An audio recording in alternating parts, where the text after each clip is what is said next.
Soldado enterrado em 1916 foi encontrado com o coração batendo. Olá, pessoal! Em outubro de 2023, uma equipe arqueológica da Universidade de Ghent, na Bélgica, realizava escavações na região da Flandres, mais precisamente em uma área esquecida conhecida como Trincheira número 6, utilizada durante a Primeira Guerra Mundial.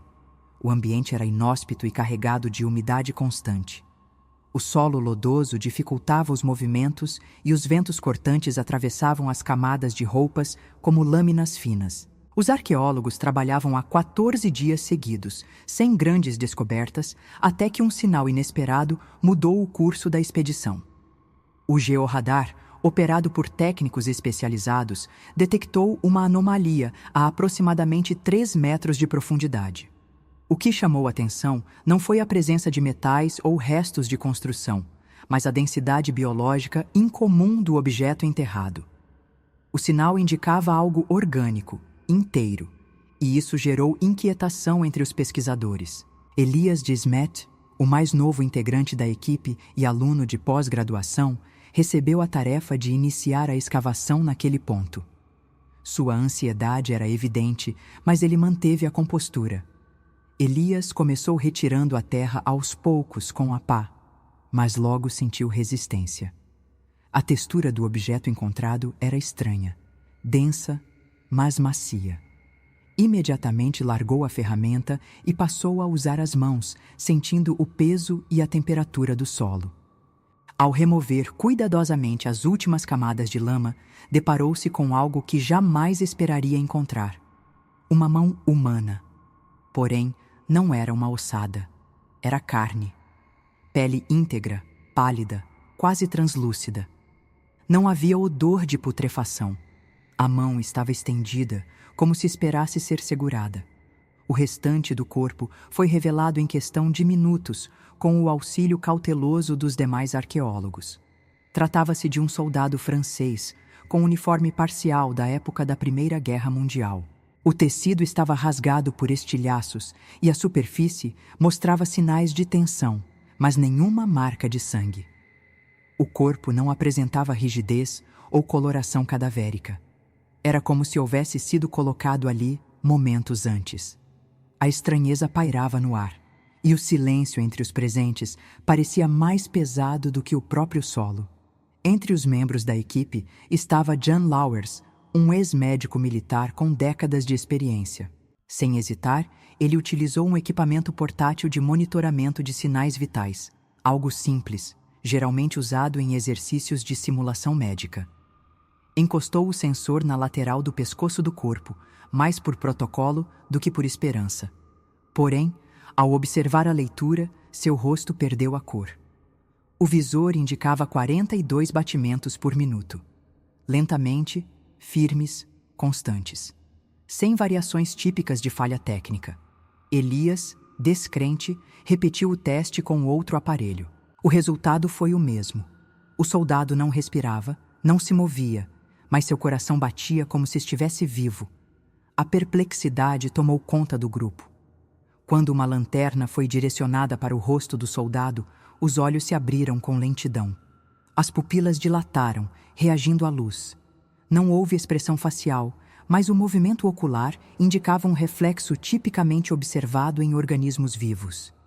Era como se o tempo houvesse sido suspenso em torno daquele homem. A tensão no ambiente tornou-se insuportável. Alguns integrantes começaram a registrar o momento com câmeras digitais, mas todas começaram a apresentar falhas. Imagens travavam, sons eram distorcidos, rádios emitiram chiados e, por fim, a transmissão ao vivo que era feita para o campus da universidade congelou. O último quadro transmitido mostrava o rosto do soldado, de olhos abertos, com um sutil e inquietante esboço de sorriso em um dos cantos da boca. O clima mudou. Algo invisível havia se instalado naquele espaço. Ainda naquela noite, ordens foram recebidas por meio de um canal reservado da universidade. Ninguém soube ao certo quem havia emitido os comandos, mas a execução foi imediata. O soldado foi colocado em um biocontainer selado hermeticamente, acompanhado por sensores de pressão e temperatura, e transferido em silêncio para Berlim. Nenhum comunicado oficial foi emitido. Apenas o desaparecimento abrupto dos pesquisadores da área e o fim repentino das escavações foram noticiados de forma vaga. 3 dias depois, o corpo foi recebido no Centro Médico Militar Max Delbrück, onde uma ala estéril com pressão negativa havia sido preparada.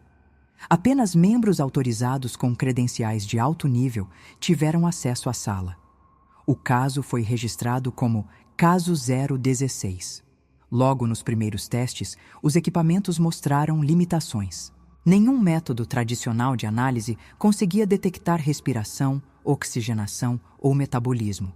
Mesmo assim, o coração continuava pulsando, incansável, como um metrônomo além da biologia. Harald Neumann, um especialista em biologia quântica convocado para auxiliar nas investigações, foi o primeiro a propor uma hipótese não convencional. Ele observou que as células do corpo não apresentavam sinais de necrose ou degradação natural. Não havia oxidação, nem processo celular visível de morte. Era como se a matéria estivesse em suspensão, mantida por um fator externo ainda não identificado. Um sinal externo, como ele descreveu. Algo que não dependia de temperatura ou química, mas de outra ordem.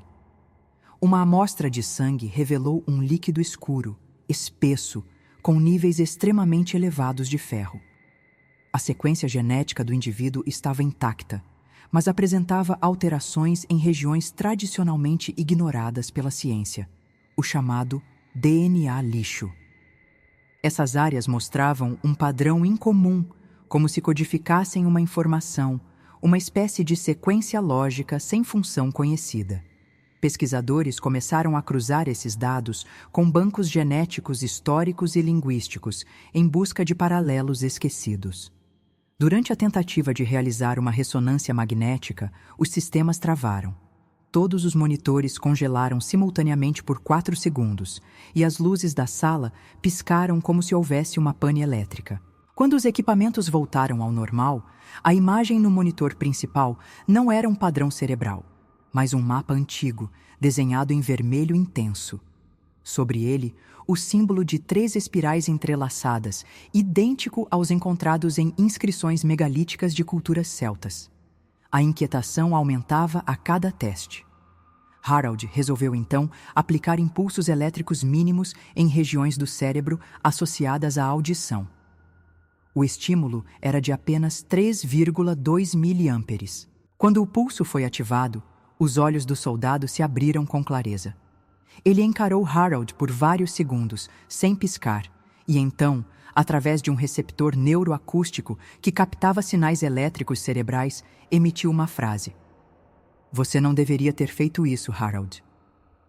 O nome nunca havia sido pronunciado dentro da sala. A frase foi dita em francês arcaico, com um sotaque específico da região da Picardia, típico do início do século XX. O silêncio que se seguiu foi denso. Os militares aumentaram o nível de segurança e isolaram completamente o local. Em uma reunião de emergência, o agente de inteligência Anton Mayer revelou um fato ainda mais perturbador. Em 1964, na Cordilheira de Altai, União Soviética, um corpo com características semelhantes havia sido descoberto. O soldado foi então transferido para uma câmara subterrânea, projetada para simular com precisão a luminosidade solar da região de Somme, tal como era em 1916. O ambiente controlado foi ajustado para replicar até mesmo os níveis de umidade e composição atmosférica. Pela primeira vez desde sua descoberta, o batimento cardíaco do soldado alterou-se levemente. Elias, o único autorizado a acompanhar o experimento de perto, observou em silêncio enquanto o homem virava o rosto na sua direção e, sem emitir som, articulava com os lábios. Isso não é coincidência. Elias ficou imóvel por alguns segundos, tentando processar o que acabara de testemunhar. Não houve som, não houve movimento do corpo, além da rotação sutil da cabeça e da articulação labial precisa. Ele confirmou mentalmente o que havia lido. Isso não é coincidência. A frase ecoou de maneira desconcertante, como se tivesse sido dirigida a ele pessoalmente e não como parte de um fenômeno qualquer. Ele olhou em volta, mas estava sozinho na sala de observação. Registrou o momento em seu bloco de anotações, com a precisão clínica exigida, mas com as mãos trêmulas. A equipe médica, ao revisar os dados daquele dia, notou oscilações em níveis ambientais da câmara durante os segundos em que o soldado se moveu. Pequenos picos de temperatura, variações na frequência magnética local e, o mais alarmante, um leve atraso de 12 microsegundos no sistema de registro temporal interno. Embora insignificante para a maioria dos equipamentos, era anormal em ambientes de precisão absoluta. Nada disso poderia ser explicado por falhas técnicas, segundo os engenheiros do centro. Nos dias seguintes, Elias passou a ser submetido a entrevistas e avaliações psicológicas. Seu comportamento fora considerado íntegro, mas os relatos de sonhos recorrentes começaram a preocupar os superiores. Ele descrevia com detalhes impressionantes campos de batalha da Primeira Guerra Mundial, incluindo geografias e formações táticas específicas que não constavam em nenhum dos documentos que ele havia acessado. Os especialistas suspeitavam de influência psíquica ou, como alguns sugeriram discretamente, algum tipo de contaminação cognitiva. As gravações dentro da câmara começaram a apresentar distorções de áudio e perda de frames em horários aleatórios, mas sempre próximos das visitas de Elias. O som registrado mais de uma vez era o de um batimento constante, em frequência abaixo da audição humana normal, mas amplificado pelos instrumentos. O áudio foi isolado e analisado. Tinha uma cadência de 70 batimentos por minuto, curiosamente próxima à de um ser humano em repouso. Contudo, a origem do som era indeterminável. Não vinha diretamente do soldado, nem das paredes da sala. A doutora Kaori, responsável pelos registros neurológicos do paciente, introduziu um protocolo experimental de estimulação por frequências acústicas. Utilizou padrões sonoros derivados de antigas composições celtas, baseando-se na semelhança do símbolo das espirais encontrado anteriormente. Em um teste, ao emitir uma sequência harmônica baseada em tríades descendentes, o soldado reagiu com um leve movimento dos dedos. O fenômeno ocorreu 2 vezes em sequência, sob condições controladas. Os dados foram armazenados sob criptografia de segurança máxima. Pressionada por setores do governo, a equipe foi instruída a acelerar os experimentos. Um protocolo de imersão sensorial foi proposto, simulando não apenas luz e som, mas também cheiros e pressões atmosféricas específicas da região de Somme, durante o mês de outubro de 1916. Um algoritmo de reconstrução histórica foi usado para compor com precisão a atmosfera. O ambiente reconstituído afetava até os observadores. Alguns relataram sensações de presença, frio repentino e, em um caso, visão periférica de silhuetas que desapareciam ao serem encaradas. No 7º dia da simulação integral, o comportamento do soldado mudou sutilmente. Seus olhos passaram a se abrir com mais frequência, mantendo-se fixos em pontos aleatórios da câmara.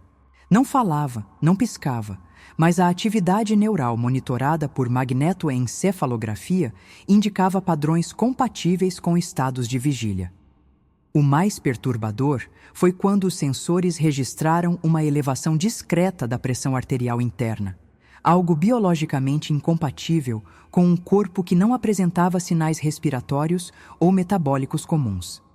Elias, cada vez mais absorto no fenômeno, começou a registrar um padrão nos momentos em que o soldado abria os olhos. Eles coincidiam exatamente com horários de antigos ataques registrados na região da Flandres durante a guerra. O cruzamento de dados foi feito de maneira silenciosa, fora dos protocolos oficiais. Ele acessou documentos do Arquivo de Guerra da França e confirmou pelo menos 4 dessas coincidências temporais. Isso indicava algum tipo de sintonia com eventos passados, como se o soldado reagisse a memórias da terra em que fora enterrado. Com autorização especial, Elias passou a ser o único a entrar na câmara por períodos superiores a 15 minutos. Durante essas visitas, ele tentava manter uma postura de observador técnico, mas aos poucos se viu envolvido emocionalmente com a figura imóvel diante dele. Passou a relatar uma sensação de familiaridade, como se conhecesse o soldado de outro tempo. Em seus relatórios, descrevia pensamentos que pareciam não ser seus, imagens que invadiam sua mente sem estímulo visual ou auditivo direto. A ciência, naquele ponto, já não era suficiente. Uma das experiências mais marcantes ocorreu na 13ª noite. Elias estava na câmara, ajustando os sensores de umidade, quando o soldado girou o rosto para ele e piscou lentamente, 2 vezes. Não havia registro de sons, mas Elias sentiu, dentro de si, um chamado. Uma lembrança que não era sua. Uma carta escrita às pressas, sob bombardeios, o nome Louise gravado no final. Após sair da câmara, ele procurou arquivos históricos e encontrou registros de um soldado francês desaparecido em 1916. Pierre Lemaire, cuja última correspondência mencionava sua noiva, Louise Duvet. A semelhança física entre Pierre e o corpo encontrado era impressionante. As medidas ósseas, a configuração craniana, até a cicatriz no supercílio esquerdo coincidiam. A equipe não pôde confirmar com 100% de certeza sem acesso a material genético de familiares. Mas para Elias não restavam dúvidas. Era ele. E isso tornou sua conexão ainda mais intensa. Não se tratava mais de um estudo arqueológico, mas de um encontro impossível entre tempos distintos, costurado por uma lógica que escapava à razão convencional.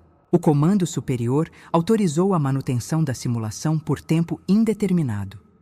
Relatórios continuavam a ser enviados, mas com cada vez menos informações conclusivas. O que se sabia era que o fenômeno não regredia, tampouco evoluía de forma previsível. Apenas Elias parecia conseguir estabelecer algum tipo de interface com o soldado. Isso gerou desconforto entre os cientistas, alguns dos quais sugeriram seu afastamento.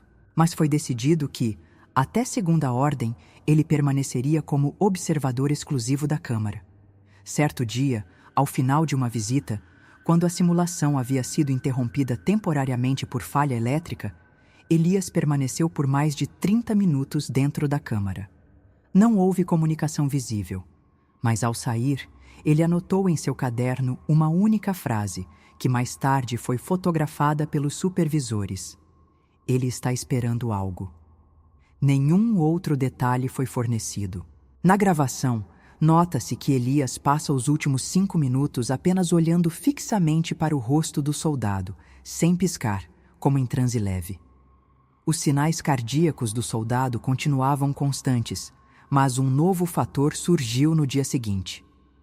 Durante a medição padrão, o monitor mostrou uma pequena variação, 43 batimentos por minuto.